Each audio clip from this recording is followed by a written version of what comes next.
Good morning बच्चों। कैसे हो बेटा? क्लास 10th के स्टूडेंट्स कैसे हो बेटा? आप सभी अच्छे हैं? ओके। तो लास्ट वीडियो में हमने मैडम राइट द बस करवाई थी। आई होप आपने ईमानदारी से, रितिका आपने कर लिया था बेटा काम? ओके। आपकी नोटबुक्स नहीं आ रही? जोगेंद्र कल आपकी नोटबुक भी नहीं आई बेटा। जोगेंद्र फ्रॉम कुहाड़। क्लियर? तो सभी बच्चे आप अपनी नोटबुक को भेजेंगे। जैसे ही आपका लेसन ख़त्म होता है, एक दिन की वीडियो आई, उसके साथ जो एक्सरसाइज आई वो एक्सरसाइज की और आपने अपनी नोटबुक को सेंड कर दिया पेरेंट सिग्नेचर के साथ। क्लियर बेटा? तो देखो, लास्ट वीडियो में हमने अपना madam ride the bus complete किया था। उससे नेक्स्ट जो लेसन है the sermon at Banaras, the most important lesson, बहुत ज़्यादा इम्पोर्टेंट है एंड फुल ऑफ मैसेज, मतलब शिक्षाप्रद कहानी है, बहुत इंटरेस्टिंग लेसन है बेटा ये। सरमन क्या होता है? उपदेश। And Banaras name of place, city. ठीक है ना? तो बनारस का जो उपदेश था किसने दिया था? महात्मा बुद्ध ने। उसके बारे में है। सबसे पहले इंट्रोडक्शन करवाएंगे, फिर समरी करवाएंगे।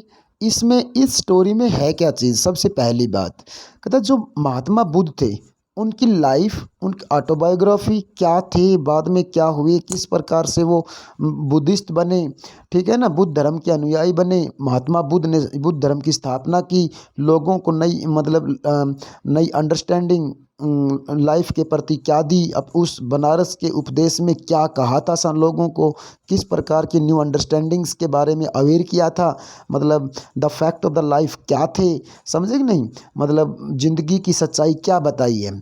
इस लेसन में आप सारी बातें वो अच्छे से समझ पाओगे बेटा। बहुत ज़्यादा इंटरेस्टिंग लेसन है। सभी बच्चे समरी को देख करके लेसन पढ़ेंगे आज, ठीक है ना? कल की तरह, लास्ट वीडियोज़ की तरह बिल्कुल अच्छा काम कर रहे हो तुम, नो डाउट। क्लियर बेटा?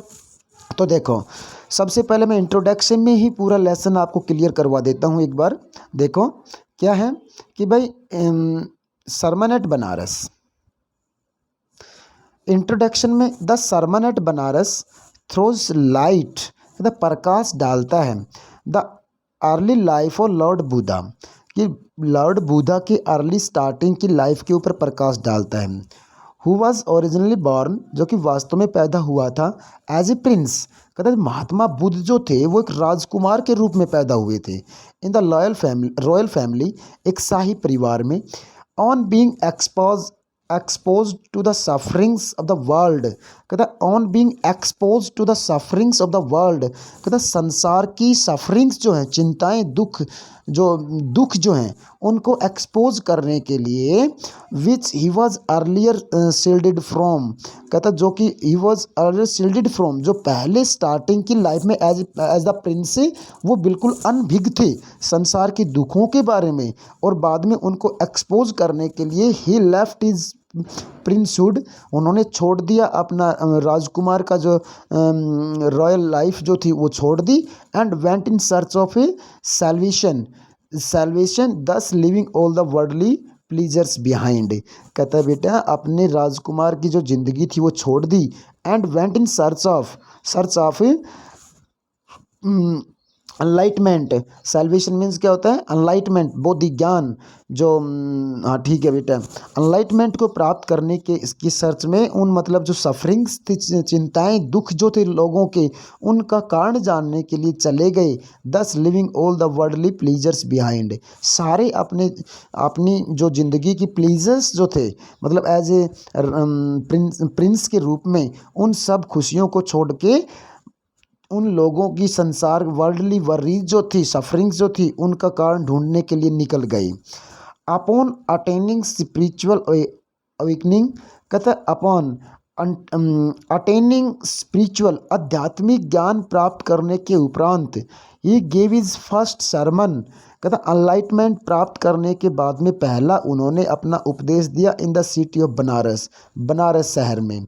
बाय मेकिंग ए लेडी, किसके माध्यम से बेटा? एक औरत थी नेम्ड कीसा गौतमी नाम की एक औरत के माध्यम से, रियलाइज महसूस करवाया दैट मैन आर मोर्टल, कि आदमी नश्वर है, एंड ए वाइज पर्सन, कहता है जो समझदार आदमी होता है, should not grieve eight eight, कहता अपने दुख पे, अपनी चिंताओं पे, जो उसकी सफरिंग्स हैं उनके ऊपर, वरीज पे, कोई मतलब जो वाइज पर्सन होता है वो उसको नहीं करना चाहिए, ग्राई दुख प्रकट नहीं करना चाहिए उस सफरिंग पे। What is bound to happen, जो उसके ऊपर घटित हुआ है, for it only and hence pain and suffering, कहता है जो जो दुख और सफरिंग, चिंताएं, जो उसका दर्द जो है, दुख जो है, उसके उपरांत उसको अपने दुख और दर्द में अपने आप को ड्राइव, दुखी नहीं करना चाहिए एक वाइज पर्सन के लिए। समझ में आया? तो देखो किस प्रकार से गौतम बुद्ध ने, जो महात्मा बुद्ध बने, सिद्धार्थ गौतम, मतलब प्रिंस जब थे तो उनका नाम बेटा सिद्धार्थ गौतम था, ठीक है ना। और बाद में महात्मा बुद्ध के नाम से जाने लगे। तो उन्होंने एनलाइटमेंट प्राप्त करने के बाद में कीसा गौतमी थी, उसके माध्यम से लोगों को नई अवेयरनेस अबाउट द लाइफ, नई new understanding about the life,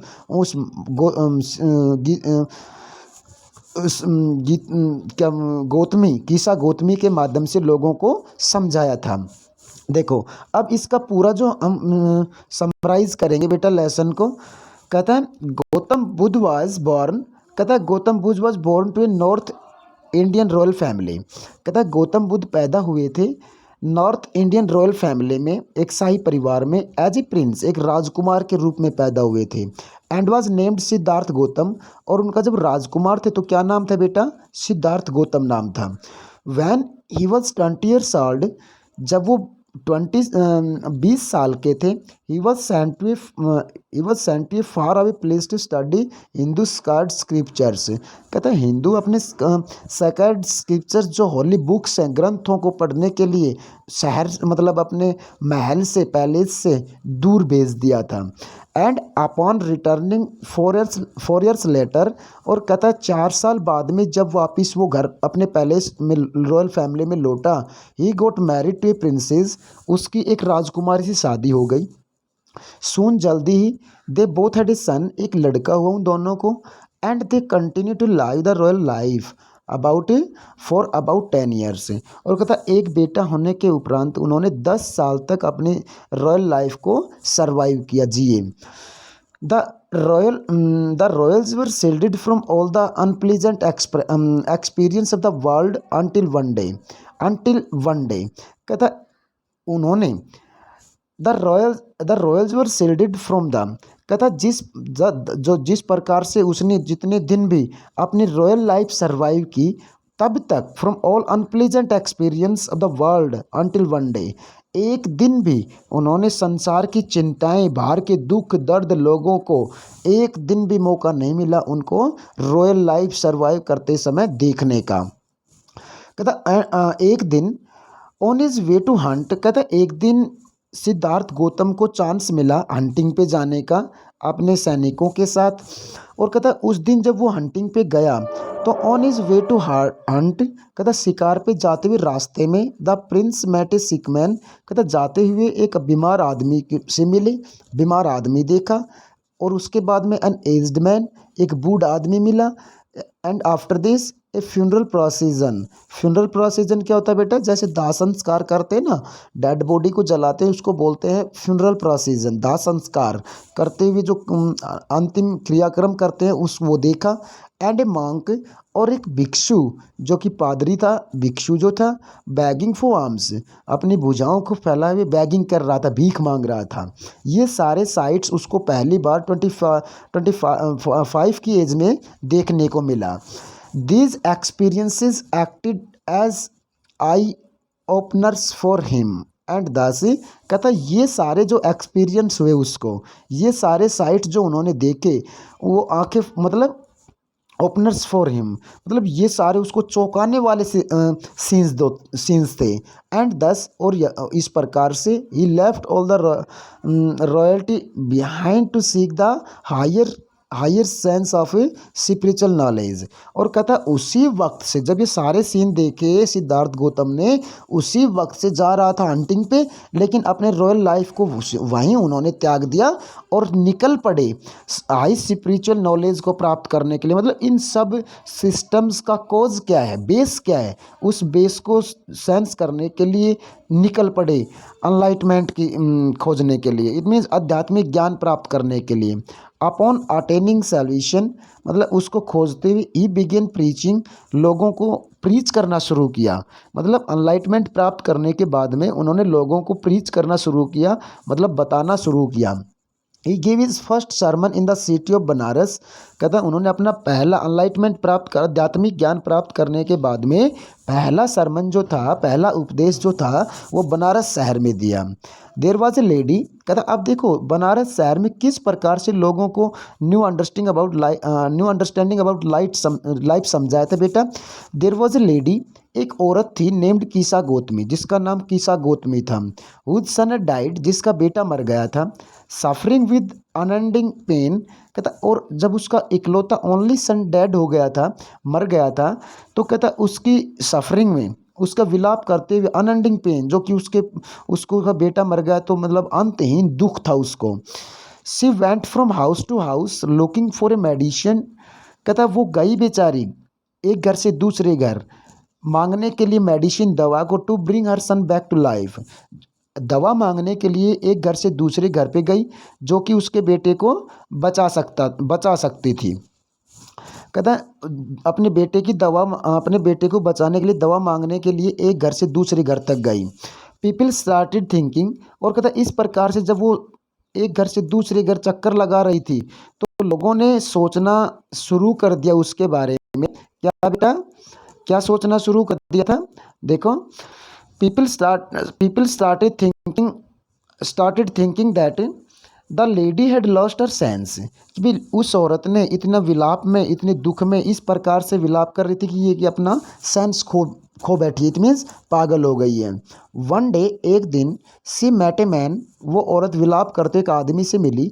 who directed हर, उस आदमी ने उसको निर्देश दिए, डायरेक्ट किया, बताया, टुवर्ड्स लॉर्ड बुद्धा, कि भगवान बुद्ध के बारे में बताया। Who could possibly have a situation for her problem. उस आदमी ने कीसा गौतमी को बताया शायद हो सकता है कि वो मतलब लॉर्ड बुद्ध जो है पॉसिबिलिटी थी कि आपकी प्रॉब्लम को सोल्व कर दें। बुद्ध आस्क्ड हर, और कहता है वो औरत जो कीसा गौतमी थी विलाप करते हुए उस महात्मा बुद्ध के पास पहुंची, महाराज के पास, और बुद्ध ने उससे कहा to look for mustard seeds. Mustard क्या होता है? सरसों। सीड्स मीन्स उसके दाने, बीज। कहता है उसको लाने के लिए क्या है, एक मुट्ठी हैंडफुल ऑफ मस्टर्ड सीड्स, सरसों, एक मुट्ठी सरसों के बीज लाने के लिए कहा। And the seeds must be procured from a house, और कहता है उस घर से होने चाहिए सरसों के दाने, बीज, that had seen no death, जिस घर में कोई मृत्यु ना हुई हो बेटा। रेंसिटेड विद हाफ, ये आशा करते थे positively. Kisa Gotami once again went on a search from house to house, but to her dismay. लेकिन कहता उसने जब ये कहा ना कि भाई एक मुट्ठी सरसों के बीज किसी घर से, ऐसे घर से लेके आओ जिस घर ने कभी मृत्यु का सामना किया ही ना हो, तो बेचारी बहुत खुश हुई और चली गई। फिर दोबारा से house to house, door to door सरसों के दाने लेने के लिए खोजती रही। बट टू हर डिसमे, लेकिन वो अपने दुख में, she could not find mustard seed from a house that would fulfil Buddha's condition, लेकिन वो नहीं पा सकी ऐसे घर से सरसों जो कि महात्मा बुद्ध के कंडीशन, जो शर्त लगाई थी वो शर्त फुलफिल हो, पूरी हो सके। डिसहार्टन्ड, दुखी होकर के, she sat the edge of the road. कहता समय रात का हो गया था, शाम हो गई थी, लाइट्स ऑन हो गई थी शहर की, तो कहता है वो बैठ गई वापसी में सड़क के किनारे पे। दस, इस प्रकार से, रियलाइजिंग, ये महसूस किया उसने, how selfish she had been. कहता है जब किनारे पे बैठ गई और शाम को शहर की लाइटें फ्लैकरिंग कर रही थी, इट मीन्स कभी ज़्यादा हो रही थी कभी कम हो रही थी। फ्लैकरिंग क्या होता है? जैसे कि मतलब रेनी सीजन में हम घर की लाइट्स ऑन करते हैं तो उसके सामने जो छोटे छोटे कीट्स आ जाते हैं, मतलब इंसेक्ट्स जो लाइट के ऊपर उड़ते हैं और लाइट में हमारे तक मतलब उसका रिफ्लेक्शन आने में डिस्टर्बेंस बनता है, तो वो उसको बोलते हैं हम बेटा फ्लिकरिंग करना। या फिर हमारी लाइट कभी ऑन होती है कभी ऑफ होती है तो उसको बोलते हैं फ्लिकरिंग करना, ठीक है। तो कहता है उस फ्लिकरिंग लाइट को देखकर उसने रियलाइज़ किया किसा गौतमी ने how selfish she had been, कि वो अपने दुख में कितनी सेल्फिश हो गई, स्वार्थी हो गई थी। She became conscious to the fact, अब वो अवेयर थी उस सच्चाई से दैट मैन वर मॉर्टल, कि भाई आदमी जो नश्वर है, and no one could escape the cycle of life, कि भाई कोई भी नहीं बचा सकता जिंदगी के सर्कल से, इट मीन्स चक्कर से। दिस वॉज एग्जैक्टली, ये बिल्कुल वैसे ही था, what Buddha wanted her to understand, वैसा ही हुआ जैसा कि महात्मा बुद्ध उसको अंडरस्टैंडिंग करवाना चाहते थे, समझाना चाहते थे। According to Lord Buddha, Mahatma Buddha के अकॉर्डिंग, फीलिंग्स ऑफ ग्रीफ मतलब दुख की फीलिंग्स दुख को महसूस करना, एंड सोरो और दुखों को, ओनली इंक्रीज मैंस पेन, कहता है जो सोरो हमारे हैं, दुख जो हैं, चिंताएं जो हैं, वो आदमी की पेन को बढ़ाती हैं, दर्द को बढ़ाती हैं, एंड और सफरिंग को बढ़ाता है। दस इस प्रकार से डिटरेटिंग कम करना इज डेथ, मतलब डिटरेटिंग इज डेथ, जबकि ये उसकी मृत्यु को टाल नहीं सकती। देयरफॉर यद्यपि ए वाइज पर्सन, कहता है जबकि एक वाइज पर्सन जो होता है, जो ज्ञानी आदमी होता है, fully aware about nature's functioning, must not grieve at a something abound to happen, लेकिन जो कहता है वाइज पर्सन होता है ना, जो भी उसके साथ घटित होता है, उस मतलब वो समझता है, अवेयर, वो बिल्कुल अवेयर होता है नेचर्स फंक्शनिंग से, जो हमारी लाइफ सर्कल है या रियलिटी ऑफ लाइफ है, उससे बिल्कुल अवेयर होता है, और जो दुख होता है उसके ऊपर वो ग्राइव नहीं करता।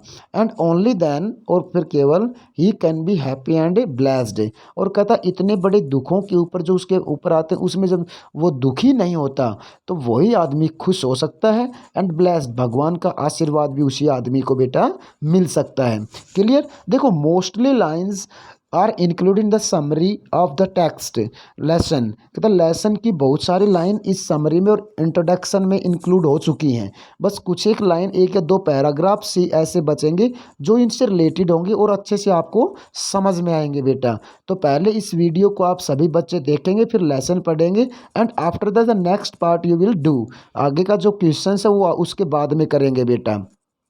क्लियर। तो देखो आज के इस लेसन के क्वेश्चंस आपके हैं, वेरन सन डाइज, कहता उसका बेटा कब मरता है। Kisa Gotami goes from house to house, भाई कीसा गौतमी जब एक घर से दूसरे घर जाती है, what does she ask for, और वो क्या मांगती है घर में जाके, डज सी गेट इट, क्या जो मांगती है वो वस्तु उसको मिलती है, वाई नॉट, क्यों नहीं मिलती। देखो 3 स्टेटमेंट है, 4 स्टेटमेंट है एक इक्वेशन में, चारों स्टेटमेंट्स के 4 लाइन में हमने आंसर देना है। क्लियर। तो कैन यू डू दिस। चलो मैं करवा देता हूँ इस क्वेश्चन को एक बार आपके सामने, कि भाई after the death of her only son means क्या होता है बेटा, इकलौती संतान। बेटा Kisa Gotami was overcome with grief she carried the dead body of her son, कहता अपने मरे हुए बेटे की डेड बॉडी को लिए हुए इन हर आर्म, अपनी भुजाओं में, and went from door to door asking for medicine to cure her child, भाई मेडिसिन मांगने के लिए जो मेडिसिन उसके बच्चे को बचा सके, but nobody could provide any medicine, लेकिन किसी ने कोई प्रोवाइड नहीं की कोई medicine, for there is no such medicine, for there is no such medicine, इस प्रकार की कोई मेडिसिन है ही नहीं available, which can bring a dead person back to life, जो कि एक मरे हुए आदमी को जिंदगी दे सके वापस, ऐसी कोई मेडिसिन प्रोवाइड अवेलेबल थी नहीं, है ही नहीं।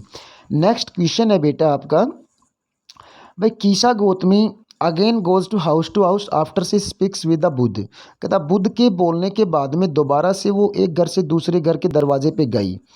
What does she ask for, उस समय उसने क्या मांगती है, और does she get it, why not. फिर 4 स्टेटमेंट्स दे दी इसमें, भाई फर्स्ट टाइम क्या मांगा उसने, सेकंड टाइम क्या मांगने गई, क्या उसको मिला, क्यों नहीं मिला।